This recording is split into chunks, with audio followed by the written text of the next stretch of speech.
Yo, what's going on, man? Gabby, how you doing, man? Good to see you. I'm good. How you doing? I'm good, man. We are back for another episode of Southern Hospitality where me and you talk about whatever we want to talk about, especially the Black millennial experience in America. And today we're going to talk about what? Today we're going to talk about what we learned, the infamous WAP video, our social viewpoint on women and sexuality, the Kylie Jenner backlash, calling the cops on Black people. Who do we call when we need somebody to protect us? And the stigma of Black people is threatening and how that perpetuates that. Yeah. Hey, Lucky, when you said the WAP video, the first thing I thought about was, let me see your WAP. Do you remember when that shit was like a big ass trend on when Vine? Miley Cyrus had jumped out and was twerking to it? Nah, that too, but it was like a big trend on Vine when it was like, when you WAP and kill mosquitoes. I made that video of Dad's at one house in Kansas, remember? It was like WAP, WAP, and it was like a bunch of different variations I of do it. remember that. I do remember that. Yeah. That was like a whole little trend that everybody was doing. But I thought about that when you said WAP. But anyways, what's something that you learned this week? Or since we last talked last week? Okay. So one thing that I've learned is the power in being disciplined about your self-care, and that discipline is a form of self-care. All right. So let me lay it out. So I got this mentor. Break it down. Let me lay it out for you. I have this mentor, and she's really been, she has like a holistic company, and she had she was running 3 finance companies, was on a nonprofit board. Like, she's doing a lot, left all of that to start this company, this holistic company. And so she's really big into taking care of your health, and that when you take care of your health, you show up as your best self. And so we meet every week, and she gives me little pointers and little tips and things to work on. And so last week, our big thing was get in bed before 12 or 12:30, because I wouldn't be going to bed till like 3 a.m. So she's like, get in bed before 12:30. That's early. I'm like, okay, all right. Right? So a couple of days after, I was like, I'll start that in like a couple of days. A couple of days after, I hadn't started it, and I had forced myself to work till like 2 a.m, and I was so tired. When I woke up the next morning, I was in such a bad, I was in a bad mood. My head hurt, my stomach hurt. I couldn't think. I wasn't productive at all, at all. And I was like, this is what she was talking about. This right here is why she was saying, go to bed at a certain time, because the next day, I didn't get the proper rest. I'm not good for nothing right now. So since then, I've started getting, at least logging off, stopping work at least an hour and a half before 12:30. That way I can start winding down. I can get in bed by a certain time, and I usually fall asleep within 10 to 15 minutes. As a result, when I wake up, I'm way more energized. I'm way more focused. I don't feel groggy. I just feel better overall. And I was like, dang, she was right. And that made me realize, I have to be disciplined about stopping my work at a certain time so I can wind down and do whatever self-care I want to do. But that being disciplined for that is just as important as being disciplined enough to sit down and do your work. You need both sides. So that's something I learned. What do you say to those people that are like, nah, you gotta grind 24/7, that be up to about 5 in the morning, just grinding, working on their craft. That's something she's had to reel me, because I have that mentality. Is I just got to do it till I got to get it done. I got to get it done. And she's reeled me back into realizing that the amount of time that I'm spending, I'm actually not as productive as I think I am. I think if I work 12, 15 hours straight, I'm productive. I'm probably only productive for about 6 or 7 of those hours. And the rest of the time, I'm just kind of doing stuff here and there. Yeah. So what she's saying is, if you cut it at the end of your productivity, take the necessary rest, say you only take 3-4 hours, now you'll be just as productive in those next couple hours as you were when you first started. But you have to take that time to reset and, to do whatever it is to get yourself back to that point. Otherwise, you're just running on fumes, which you're not productive. So reframing that mindset that I have to get it done to, I do my best work when I am I don't know if regenerated is the word, but when I've taken the time to care for myself, to tend to myself, I do better work. So I have to stop so I can do better work tomorrow. I feel that. Yeah. Yeah, that's that. Pull yourself up by the bootstrap. What's it? What's that? That's it. Pull yourself up. No. I hate that shit. Self-care. Yeah, that sleep. I sleep when I'm dead. No, I'm asleep when I'm tired. Why do people say that? I sleep when I'm dead. You gonna be dead soon. Yeah, You keep doing that shit. I don't want to push myself to that point. I did in college, and yeah, you get through it, but I want to enjoy this. It doesn't have to be painful, exhausting all the time. Some points it will be, but it doesn't have to be that the whole time. I'm doing this because I love it. I shouldn't be exhausted all the time. Then there's no time to love it. One thing I'm like, I always get stuck on like how to differentiate. Is that the word? Differentiate. Okay, we're gonna let's go. Even if it's not, how you differentiate between like when you're like tired, I guess like actually fatigued, or if you're just like just don't really want to do this, tired. You know what I mean? Like not the real tired, but the like, bruh, I'm over this shit. Like the hard work type shit. How do you differentiate between those two? That's something I'm still learning, and I think a lot of it is understanding what the source is. Like I knew when I woke up that day, I was tired because I didn't get enough sleep and I was trying to push myself, to the point of I was exhausted. And then I also have times where I sit down, I'm like, I just don't really feel like doing this right now. Well, what's the point? Well, what's the voice telling me? I don't feel like doing this because I don't think anybody's gonna actually read it or listen to it. Let me go do something else, Yeah. So understanding when it's actually like a physical thing or when it's a mental thing. And so what I'll do is I'll tell myself, all right, I know I don't feel like doing this right now. Just do one thing, just one thing.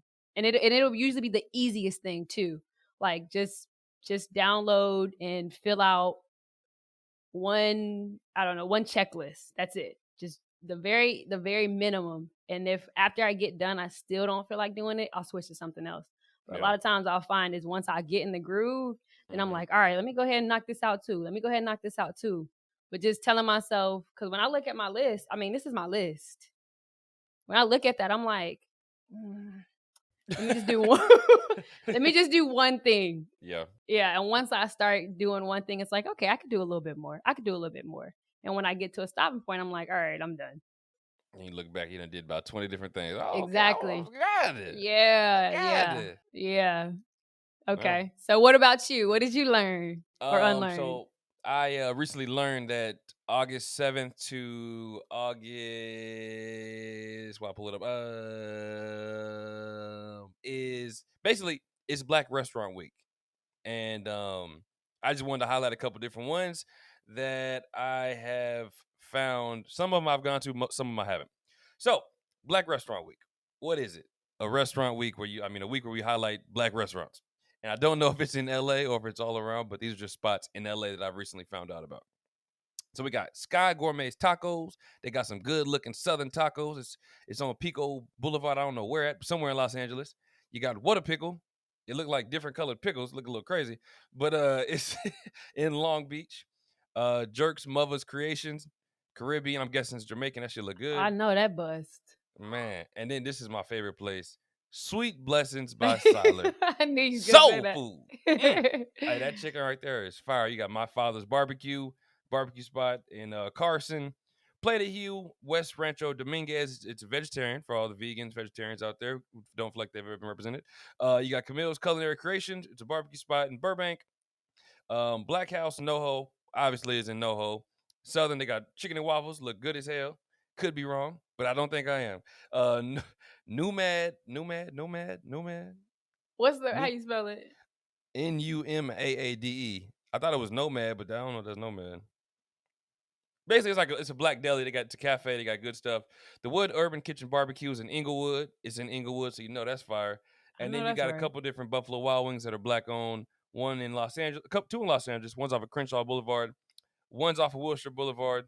Look them things up if y'all listening, man, and go support Black Restaurant Week. Get you some black owned food. It's good for the soul. I know. And that's what I learned. So good for the community, good for the soul. Yes, sir. Yeah, so man, I'm excited about that. So we're gonna go ahead and hop into it, man. We're gonna talk about what everybody's talking about. The WAP video. Cardi B and Meg Thee Stallion broke the internet when they dropped the WAP video and the hearts of white conservatives. First off, what you think about the song? I love the song. I absolutely love it. I do. I have played it back to back to back to back to back. I play it when I'm working. I play it when I'm in the shower. I play it when I'm walking. You be dancing and shit? I love the song. I do. I really do. I love like just the power you feel from it. You know, yeah, I'm that B. You know what I'm saying? Yeah, I that. love I'm that it. bitch. I'm that bitch. I love it. I love it. But I can see too why people are in an uproar about it. What you mean? I do. Well, there are a lot of things that are controversial in the video. I mean, you have women openly claiming their sexuality and being confident in claiming their sexuality. You have Kylie Jenner, who most hold in the same like standard as like a white woman. Yeah, white passing. Yep. And I went blank, but there was another portion. I mean, it's a vulgar song. I'll say that. People consider it to be a vulgar song. They're talking about, you know, sex and pussy and dicks and all kinds, you know, it's vulgar. So you're like, I don't want my children to hear that or to listen to that. So there's different moving parts to it. And then the women are already controversial as is because they embrace their sexuality. So it's. Can I just say something though? It's crazy that people are like, "Oh my God, cover the children's ears." I don't want to hear it. But then they listen to some like rap music. Like dudes have been saying the same thing for decades. We have been saying this. That's okay, but this isn't. You know why? You know what I'm saying? Yeah. Why do you think that is? Because I mean, anytime a woman expresses her sexuality for herself, not for male entertainment, that it's a problem. Now, diving into that'll be something we'll get into with the consciously. Yeah. Because that's something his area of expertise. But I mean, it's a trend. Anytime a woman, you know, embraces their sexuality for themselves, there is some uproar. I remember like a couple years ago, I used to post a lot about sex on my Instagram. I remember. And the backlash was crazy. It was I mean, you had women and men that were like, yeah, go girl, we love it. But then you'd also have people that are like, it's shameful, it's disgraceful. And it's like, well, why? Why is it for me to say I like sex? I like it. And not just to have babies. Like, I actually enjoy the act of sex. Why is that disgraceful? Because we've been conditioned to believe that women should be discreet. Yeah. Where does that stem from? Or whatever, you know what I mean? Yeah. I mean, there's so much. Honestly, it's the society that we live in, and then it's also misogyny. You know, the disdain, the hate, the contempt for women. If you're not doing something for me, then you're not really useful. Right. You know, and so for a woman to say, I'm not having sex to please you, I'm having sex to please me. That's like, who do you think you are? You think you're trying to please yourself over me? Who do you think you are? You having sex and you're not trying to have kids? Who do you think you are? Right. You know? What's your take on it? What do you? So first off, as the song, I like it. Cardi's verse, she has some parts that I was like, you got to come a little harder than that, man. I thought Meg snapped though, but like, she did. Some of the things Cardi was saying, I was like, damn, I wish she would have came a little harder. But I think the song's dope. Yeah. I think the song's dope, and I thought the video was dope too. I'm always a fan of like videos and shit too. Yeah. And then the memes that came out of it, like when they looked through the door and stuff, I saw something with like they had Michael Scott dancing and stuff. You seen that video? No, I haven't. That shit was funny. But no, I think it's dope, man. And I never. At first, I was thinking like, oh, there's just this big uproar because, you know, what I mean, they're just talking about sex. Then I was like, wait, they always talk about sex. You know what I'm saying? That's Meg and Cardi always talk about. That's part of their brand. Yes. And then I started thinking like, damn, why is it such an uproar? And then you had brought up a good point when you said Kylie was in the video. Yeah. And then I thought about it, I'm like, damn, that actually does make sense because I'm gonna relate to something else. I don't know if I told you about the whole Rick Ross thing with his whole Reebok deal. And Yeah. Yeah. Yep. And you it's the sent me that same. video. Go Yep, ahead. Go yep, ahead. it's the same thing. So Enlighten them. Rick Ross was making a song, and a lot of people know it. She ain't even know it. So Ross, the whole song was talking about drugs and you know what I mean, like a lot of his music, drugs and killing people, stuff like that. Same stuff a lot of rap music's about. And for some reason, when he said put Molly out in the champagne, she ain't even know it. I took her home and enjoyed that. She ain't even know it. There was a huge uproar, and I was like, it's kind of crazy. He made a whole song, whole albums about selling drugs, about killing people, and nothing, no uproar. But as soon as he talked about something that crossed over and affected white people, all of a sudden there was this huge uproar. He lost his Yep. Reebok deal, and it was like, yo, that's disgusting. So the killing and the selling drugs, all that stuff wasn't disgusting too. We just Y'all was bypassed all cool. that. Y'all was Okay. cool with that though. Okay. Like that was all right. Okay. And I think it's when you brought that point up about the whole Kylie thing, I was like, oh, that makes sense. It Yeah. crossed over, and now you stepping into our territory. Know your Yep. place. Stay in your place. Yep. Yep. Now. Yep. Yeah. So the point me and Len had talked about this earlier is another reason why it was controversial is because you have another controversial figure in there, Kylie Jenner, who has from a black perspective, what's the word when you I'm going blank, but what's the word when you appropriate? Appropriate, yeah. Yeah. From a black perspective, she has appropriated black women, black culture, and then also she is held in high regard in the same regard as a white woman. People view her more as a white woman. And so having her in a video with black women, because it's not that Megan Thee Stallion and Cardi are doing anything that's atypical of what they normally do or talk about. It's the fact that you had somebody who typically isn't in that kind of setting with them. So now it puts her in that same category with them. And who wants to be more like Kylie Jenner than anything? Little white girls.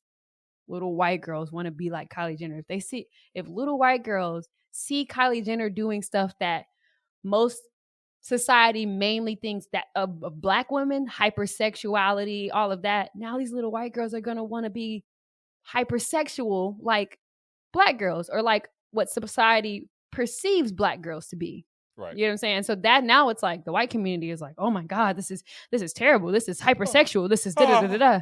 Well, this is nothing different than what they've been doing. It's the fact that now you have somebody who white girls really want to be like in it too.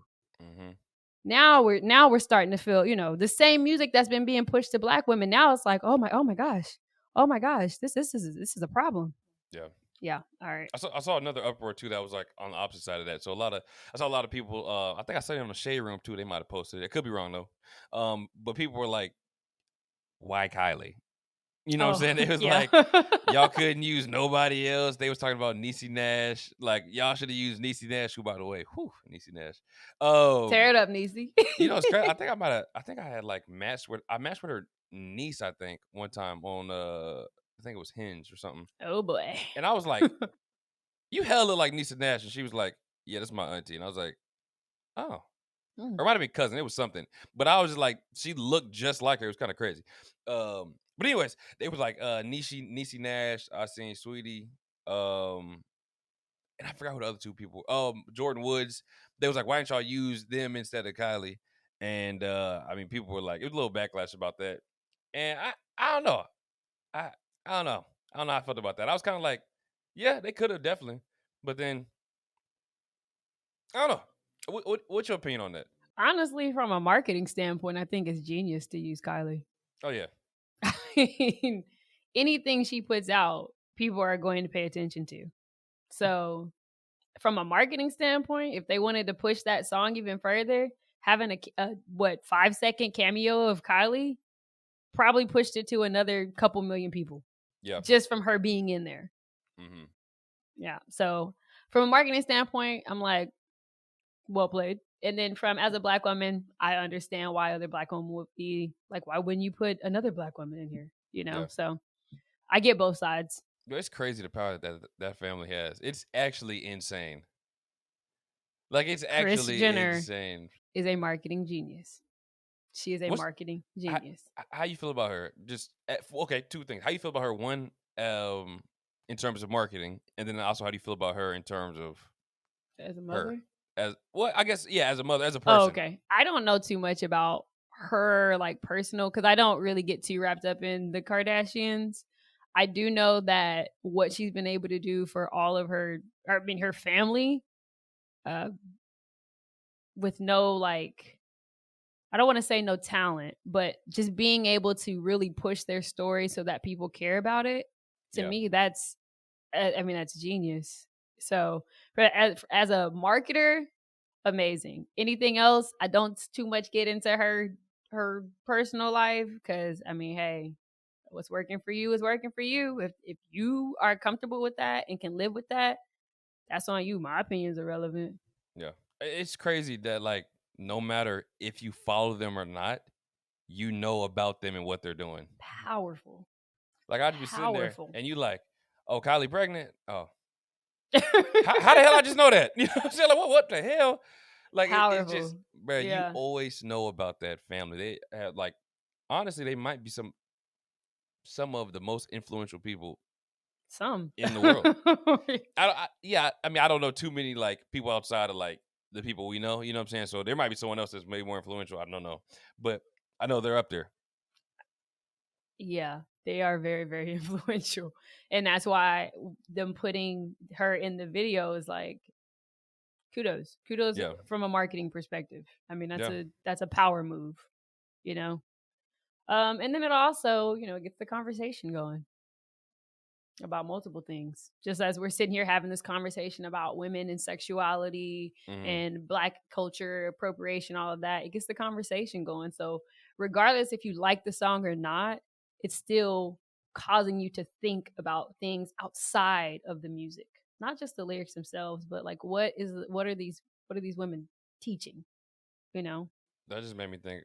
Go ahead. I'm sorry. No, you're good. You're good. No, you took a deep breath. You was about to say something good. Go ahead. For some reason, I feel like I'm out of breath, so I'm like talking, and I'm like, "Damn, I hope you got enough." Yeah, go ahead. No, it just made me think about something I saw on. I think it might have been. Forgot someone posted it, but it was basically talking about the difference between appropriation and appreciation. And I think it might be like a fine line between the two that a lot of people don't walk the right way. And usually end up like appropriating. Because I always think about like the white girl with the dreads, or like, you know what I mean? The white girl with the big lips, and like just stuff like that. And how do we distinguish, if you have the answer, by the way, how do we distinguish between appropriation and appreciation? I think appropriation is like, okay, I'll put it like this. When you're writing a paper and they say you have to cite your sources, that's appreciation. That's saying this is what I've come up with, but this person, this work, this title influenced my thinking, my thought that led me to this. Whereas appropriation is plagiarism. Right. Taking somebody's work and then claiming it as your own and not giving them any credit. Like that would be the basic way to break it down. Is appreciation is, still giving acknowledgement to who influenced you. Appropriation is taking it as your own. No acknowledgement, no appreciation, nothing. That makes me think about the box braids. Yeah. Oh, they brought the box braids. Like, I'm sorry. I think Black women have been doing that for years. Centuries, decades. Actually. Like for a while now, and used to get shamed for it. Yeah, exactly. Used to get shamed for it. Exactly. That's insane. Yep. And do you think that like this? I just thought about this just now. Do you think this might be like, by her popping up in this video, might be like her way of trying to like, oh my God. So I just thought about something else. I think it could be like two different things. It could be something of like, oh, maybe she's like trying to show appreciation for like Black culture.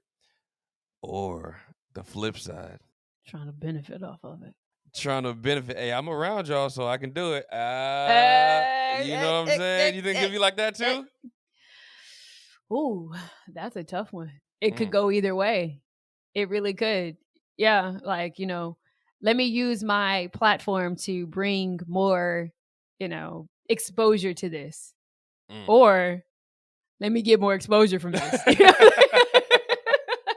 It's a thin line. And that goes back to what you were saying. It's a thin line between appropriation and appreciation. I think the bottom line is, what's the intention behind it? You know, what is your intention? Are you intending only to benefit from it? Or is it, wanting to show appreciation, wanting to give, when you give your thanks, give your kudos to, who influenced you? Yeah. Saying, I am who I am because of what you've done. Yeah. I think about her sister, Kim. Which one? Okay. I was like, which one? And I think about like how a lot, well, I could be wrong, but it just seems to me like a lot of black people don't appreciate like her appropriation of our culture. I've seen that she's done some things too. You know what I mean? Like releasing, getting those people out of jail. Yeah. And so I how does someone ever get from like being on the wrong side of appropriation in the eyes of black people? Like how do you think people can like gain that respect? Because I think like I still see a lot of people like, nah, we ain't forgive you.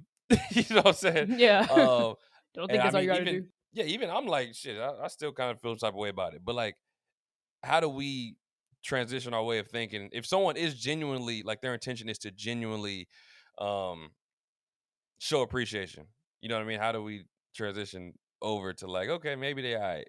Yeah. Is that even possible?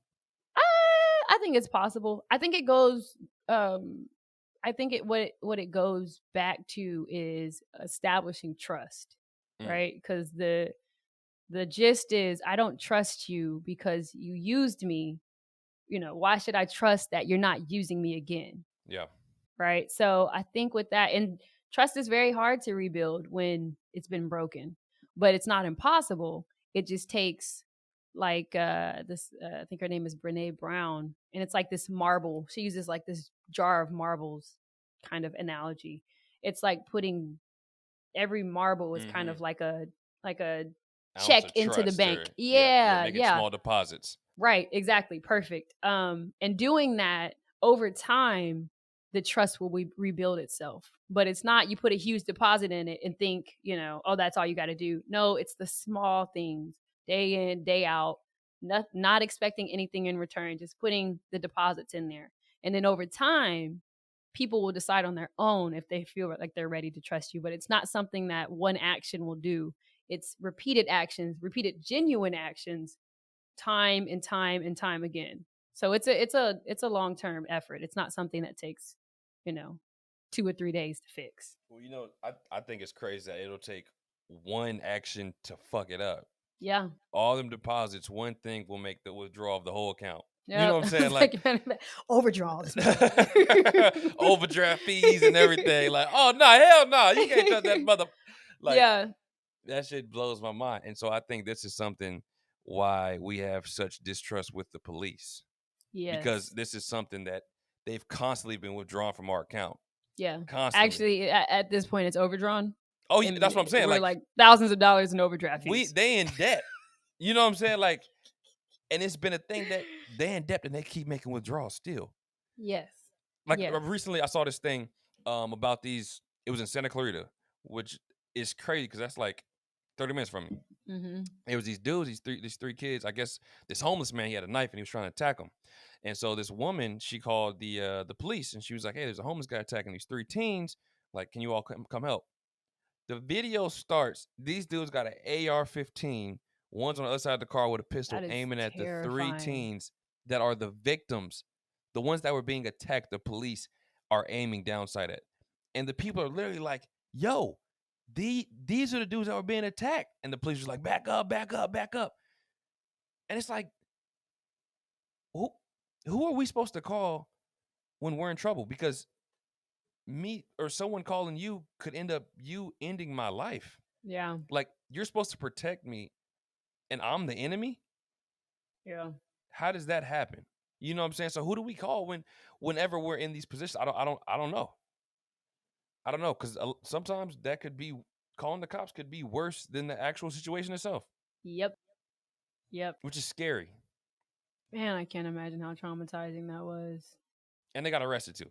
The 3 kids that were they arrested them. Oh no, I didn't know that. Yep. Yep. Whew. Wow. I'm Yeah, sorry to put that on you. I know it's a little heavy. No. I didn't realize that they got arrested, and I'm just thinking of like how traumatizing that is to, one, have your life threatened by somebody, and then have your life threatened again, and then to be arrested when the entire time you were a victim, like the entire time you were the person in danger. Mm-hmm. And it just, people see stuff like that and they'll get off in a day or two, or they'll release the charges, but I just keep thinking about the trauma inflicted. You know what I'm saying? Like, that's the kind of stuff, to have your life in danger with 2 different, you know what I'm saying? Like, there's 2 different entities that are threatening your life. Yeah. That's traumatizing, and they won't get any help. They're going to release them. They're not going to, no therapy, no nothing for the damage that was caused. Goes back to what you were saying, taking out these deposits, or withdrawing.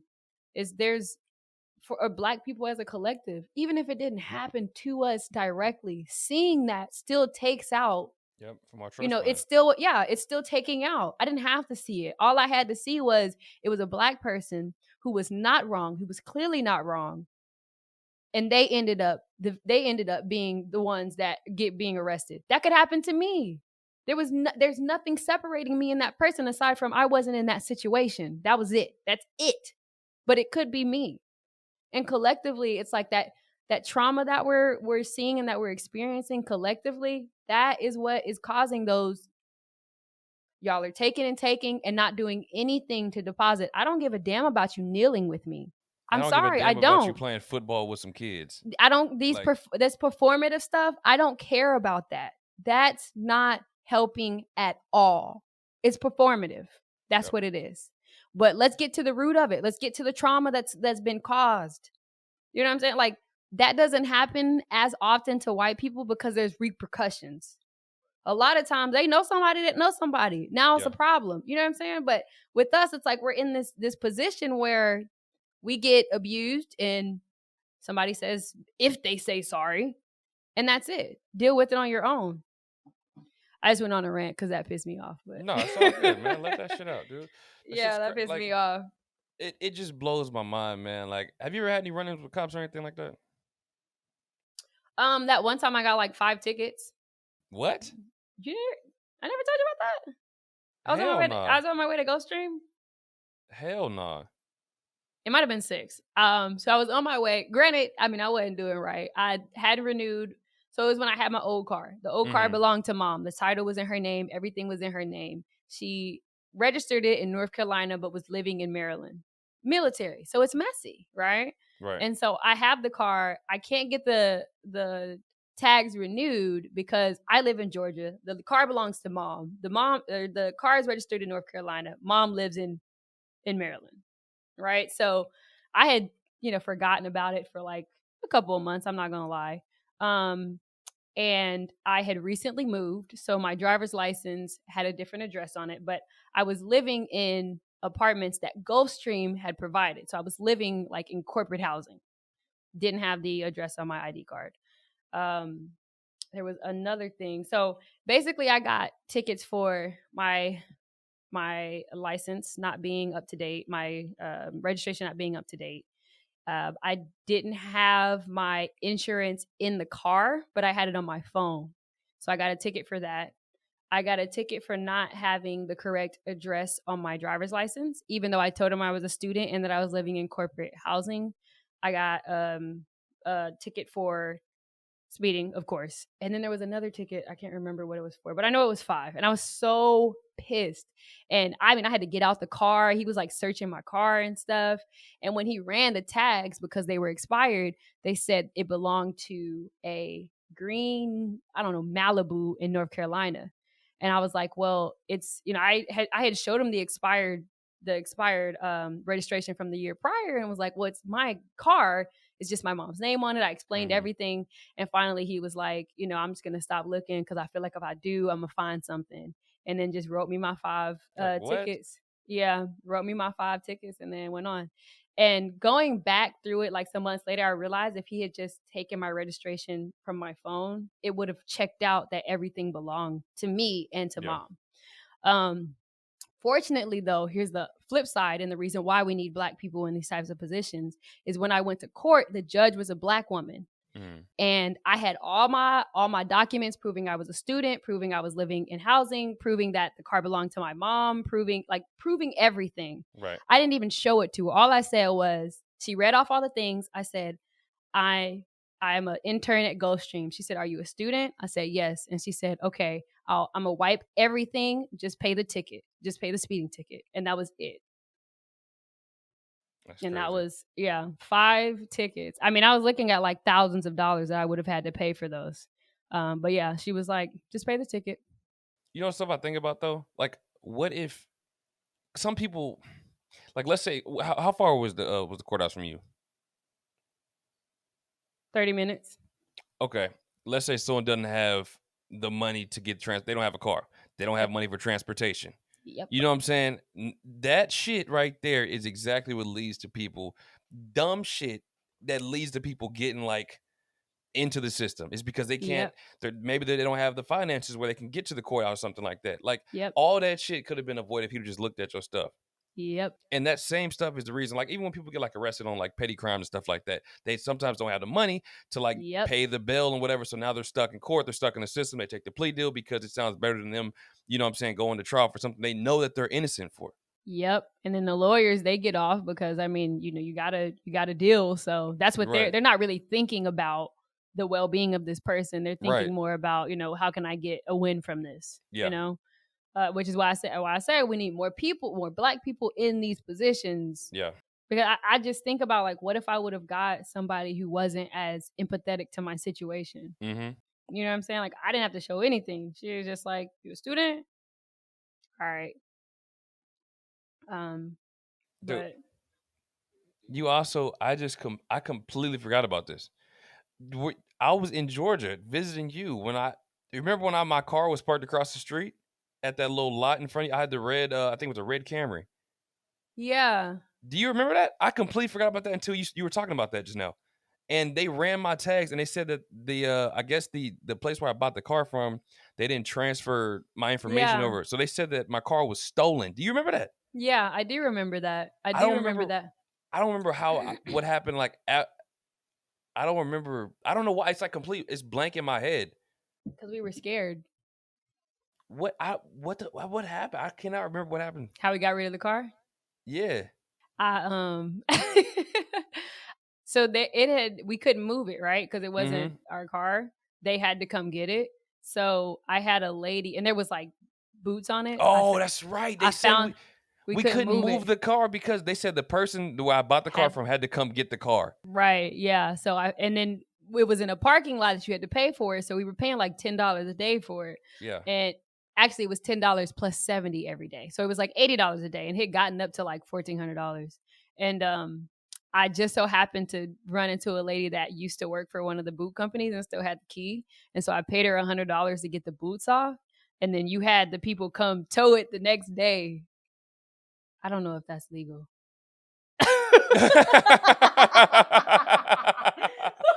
Yo, you just on everybody. Maybe just cut that part. It's above us now. Oh shoot! Dude, I completely forgot about that. Yeah, I faintly remember it too. I just remember taking the boots off, but I faintly remember when the police were like, "Yeah, it's stolen." Dude, it's like, because they didn't do their job. Now I'm in trouble. I literally was like, bro, I'm telling y'all, like, it's blowing my mind that's so, like, it's so foggy in my head. Like, I can barely remember it. Yeah, we were about done with that car. Remember, it stopped when we were coming back from Arkansas. Yeah. Oh, that mug, it was in Birmingham. Yeah! I remember that shit. Dude, that janky ass car. Man, I should have stole that bitch for real the way it was working. That shit was ass. Shit wouldn't have been no good. And then also, a time that I was like, really, really nervous for you is when you moved out. What was it, to like California City, and that Yeah. copper is harassing you? Yeah. Man, I was nervous every day, because he Yeah. I wasn't. guess. So I can. You don't have to Okay. talk about it if you don't want Nah, to. it's all good. I want to talk about it, and I was going to bring it up, but I was like, then I thought about that other thing, and I was like, oh, I forgot about that. But you got the mind of a squirrel. I be. But so I was in California City. I moved out there. It's up there by like the Mojave Desert and all that stuff. The shit sucks. But anyways, I was out there because I was like upset, and anyways, I was going to Subway to get some food, and so I'm going to park, and there's this cop, and for some reason, this man speeds and like cuts me off at the parking spot, and then like cuts his lights on. I'm like, what the hell? And I'm like, okay. So then he like comes out, and he's like, can I get your license and registration? And like looking back on it, I have no idea, literally no idea, besides the fact that I was a black man in this small city driving a Jaguar. That's why. I literally did. We were in a parking lot, Lauren. There was nothing that could have happened that made him think that I needed to pull me over. So he pulls me over. I was riding dirty. My license was suspended. Because some No, my military bad. stuff. It wasn't suspended. It was expired, and I couldn't renew it because it was a ticket that I had paid off in 2016. That I guess it never cleared on the system. But And then it you was, had the issue with the Kansas. yeah. Well, it was, the ticket happened in South Carolina on my Kansas license. So there was something. Both systems, I guess, didn't communicate that with each other. Something happened, but it was still on there, and it's from 2016. But and I was trying to get my license for like a whole year, and I couldn't get it. Every time I would go in, they'd give me temporary licenses. So I was driving with temporary licenses for like a whole year straight. And this was the one time I didn't have one on me. And so he like zooms in front of me. He pulls me in. He like, yo, can I get your license and registration? And I'm like, yo, I got my registration. I got my insurance. But I'm going to let you know this license is expired. And so he's like, all right, we're going to take the car. And I was like, what? Like, bro, that fast? And he was like, yeah, I'm sorry. Like, what? He ran my stuff and came back, but he said that, and I was just like, over expired license? And he was like, yeah, like just get your belongings and everything you got, and then like he calls tow truck. I'm like, this dude is dead serious right now, and I'm like, I couldn't even believe this shit. I'm just grabbing my stuff, and I'm like, this dude's really about to take my car over this shit. So they take my car. I walk 2 miles back to my house. So I'm sitting there like, did that really just happen?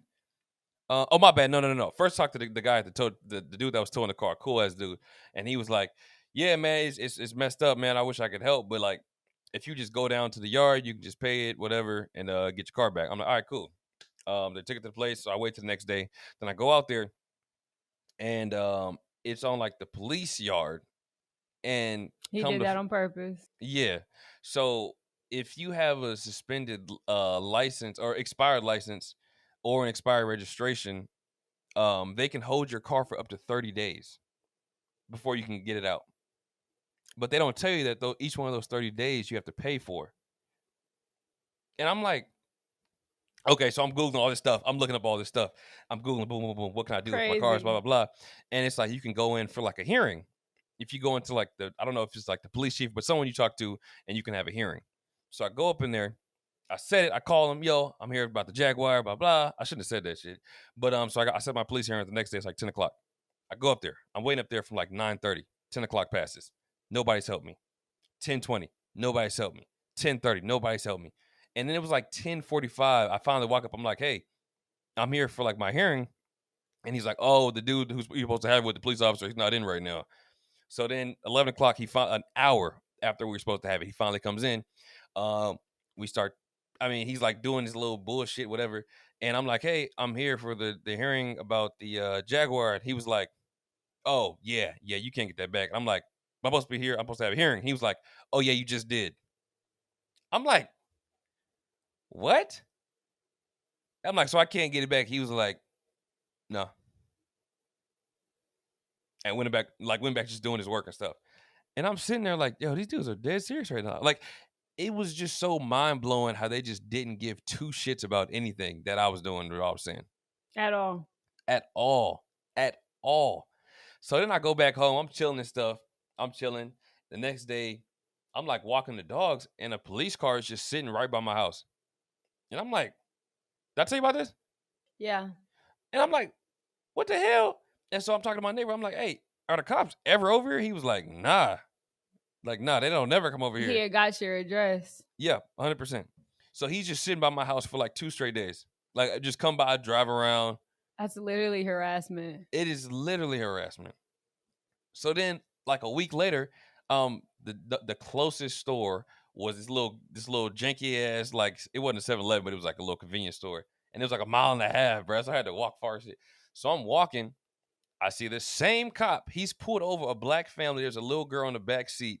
And he has like the mother in handcuffs and stuff. It's him and his black cop. So I'm walking by. And I'm just like, this shit is crazy, man. Like, and he said the black officer was like the one that had the woman in handcuffs. And the dude said something like, yo, how's it going? They're like, how? Basically like saying, hey. Messing with you. Yeah, so I just kept walking.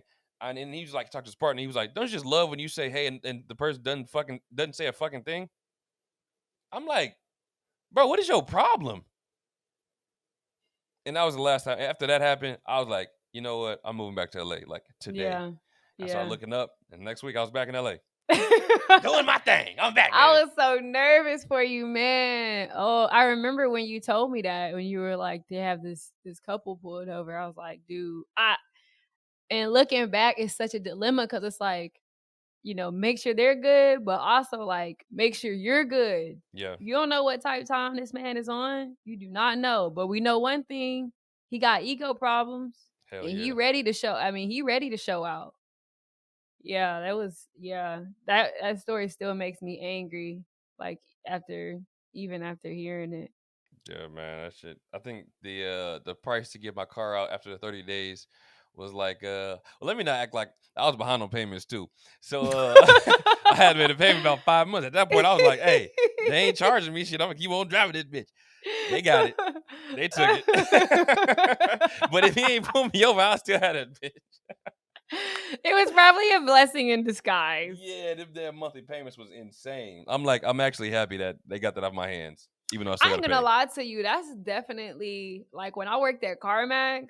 I was like, I get it. I get why Black people be in these positions. It's because just the knowledge of debt and credit scores and how much that significantly impacts your life. Just understanding that on its own leaps and bounds ahead. But if nobody ever teaches that to you or you never learn about it, you're going to keep repeating those same cycles. And I mean, it would be so many Black people, they would come in and they want the Challenger. They want the Mustang. They want the BMW. Black people love Challengers and Chargers. I'm like, but the interest rate is, I would be talking people out of cars. Like the interest rate is 28%. You should probably get a Nissan where the interest rate is like 10. I mean, it's still high, but and they were like, well, I just want the payments at such and such. Oh, that reminds me of that time when I tried to buy that car, remember? And I started crying. Oh, wait, they was on your head, boy. Oh, they was on your head. Oh, and I think that's the biggest reason why Black people are in the positions that they are right now, is because so much information has been kept from us. Yeah. You know? And it's crazy that to get out of our situation, we need more information. Like, we need to seek out more information. But when you don't know, people take advantage of that. Hell yeah. And I see it so much more. Like, the more that I've learned, the more I realize, like, people take advantage of Black people all the time for simply not knowing. Joe Biden literally said, if you don't vote for me, then you're not Black. I'm sorry, what? When a white man is gonna tell me what? What? I couldn't believe that shit. He told Charlamagne to go. Brain mind. You out your rabbit ass mind. I said, what the hell? I couldn't believe that shit. That's one of the things that really contributes, is people take advantage of our lack of, just not knowing, our ignorance. And that's one of the ways out, is knowing your stuff. Yeah. But there's another level to know. When you know, then you're going to have people really coming at you to make sure you know, and challenging you and feeling threatened by the fact that you know. So new levels, new devils. I mean, But look at the Black Panther Party. yeah, You know what I'm saying? Like, yeah, and look how they twist the narrative yes, on like yes. who they were and what they represented. Because for me, I was like, oh, they was violent. They were just some black people just shooting shit up, wearing black Yep. beret, like, you know what I'm saying? Black jackets, and Yeah. then I looked into it. I'm like, wait a They minute, did a lot of good. wait a minute. Let me just read some of the few things that they did. Started the first free breakfast program, which is still in place today. Mhm. Opened free health clinics in black communities. Mhm. And opened nationwide screening programs for sickle cell anemia, for screenings for sickle cell anemia, Mhm. which is super prevalent among the black community. Disproportionately affects black people. Yeah. I have sickle cell anemia trait. Me too. Yep. JoJo House has sickle cell. He has sickle cell anemia. I saw when he had it like attacks. Yeah, it's crazy just seeing how much he's in the hospital because of it. Like, and I think a lot of people don't. I mean, I guess it's getting better now. I'm assuming because that we are getting tested for it, but I could be wrong. Like, it's just we don't have the education on it, and that's one thing that they were like trying to provide is like education and like health benefits, stuff like that. And when they were Fred Hampton was, I think they killed him when he was 21. I think he was 18 when he started when he became like the CEO of Black Panther Party. And they were created to police the police because police wasn't doing right. Mm-hmm. You know what I'm saying? They had overdrawn from that trust fund from black people. And it's so crazy to me when black people stand up, that happens. They ran up in that man's house and lit that shit up. At 21. I don't think people realize how young he was. He was 21. 21 when they killed him. And then they're listed as like violent extremists, the Black Panther Party. Why was that taught to us? Yeah. Because that's the narrative that they want to push. Yeah, I even saw this one video, and it's like this white dude in Arkansas. I think it's kind of close to where Dad lives too, by the way. But this white dude was holding a Black Lives Matter sign. Have you seen that video? No. Everybody is like, "Fuck you! You like who? You're white. Like what? All lives matter. Like why you think black people like?" It's like a 3-minute video of just hella people, and then there's this one dude. He was like, "Yeah, they're next to ISIS. They're a terrorist organization." Talking about Black Lives Matter. What have they done? Whose house have they lit on fire? Man. Who have they terrorized and killed? Who have they lynched? I know an organization that does or that has. Are we out here lynching people? Yeah. Are we setting houses on fire? People's houses with people in them? Right. So it just blows my mind whenever we get powerful leaders who are powerful enough to influence not only black people but white people. People find a way to change the narrative of who they are, and shit, even try to kill them. Yeah. And it's crazy because when I'm saying it, I'm like, that sounds like conspiracy. And then you really look into it, I'm like, oh no, this is real. No, that's real life. Yeah. This is real. If you really do the research, doesn't matter if you're peaceful, if you're nonviolent, if you're violent. Look at Martin Luther King. He was peaceful. Why don't you do it like him? Well, shit, y'all killed him. So, yeah. Okay. Tell me a right way. Tell me a right. How do you do it? You know, because try different ways. I ain't never seen a comfortable protest that was effective. You know what I'm saying? Yeah. Be peaceful. Colin Kaepernick kneels. Get out. Not then. Don't do it then. Not now. Okay, so when is a good time? Just let me know so I can prepare for it. Oh, man. There's never a good time. It's not never a better time than now. Right. Never a better time. Yeah. Which I'm gonna just say this last thing because I just one of my boys, his name is Mitchell Clark, real dope dude. He posted this thing on his story, and he was talking about the same thing with like better time than now, but it was in terms of like on your journey for your goals and stuff. And he said, don't wait for permission. If you wait for permission, you'll never be in control. If you wait for the perfect moment, you'll be waiting forever. If you're waiting for a sign, this is it. Go. If you wait for permission, you'll be waiting forever. And I'm like, damn. I think that goes with anything though, not just, you know what I'm saying, not just your goals or your visions. Like if there's that girl that you want and you want to talk to her, go do it. At a respectful manner. Like, with her consent. If you want to protest police brutality, if you want to protest the injustice that black people have faced for hundreds of years, why wait? Do it now. You know what I mean? Because the more you wait, the more black people are gonna die. You know what I mean? So yeah, that's powerful. Yeah, it's true. That's powerful. Yeah. You all right? No, that was just I'm good. That was just stop waiting for permission. I think I know me personally, a lot of my life has been looking for other people to affirm what I already know and believe. Mm-hmm. Stop waiting for permission. If you have the vision, God gave it to you for a reason. These other folk that you're looking for permission from, they didn't get the vision for a good reason. They're not going to be able to affirm you. They don't see it. Go get that shit. That's the truth, man. Yeah, I think we gonna wrap it up though, man. I think that was a good note to end on. That was a good note. We're at 56, so we're good. Oh, cool. We are good. See, I was over here like, damn, is that enough topics? Do we have enough time? Yeah, I was like, I don't think he realized how much we be talking. Yeah, I know. It's like that for every single show though, because I look and I'm like, it's like 5 points. Is that enough? Like, are we gonna talk about it enough? And then even when we be going, sometimes I'd be like, damn, like, what should we talk about next? Like, is that like I be getting nervous and stuff sometimes. Yeah.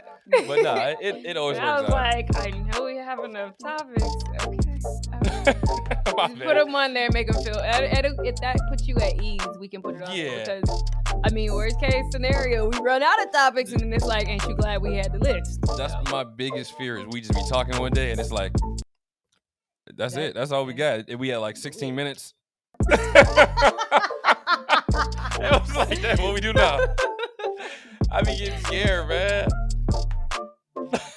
Start playing with your thumbs and stuff. I don't know. I don't know. All right, then, man. We're going to go wrap this thing up. That's it for today's show. Man, we appreciate everybody tuning in, everybody listening to it, getting all the way through this thing. How you feel, Lauren? I feel good. I was going to say, if you're really enjoying the podcast, please share it. Social media, share it. We're on Apple Podcasts, Spotify.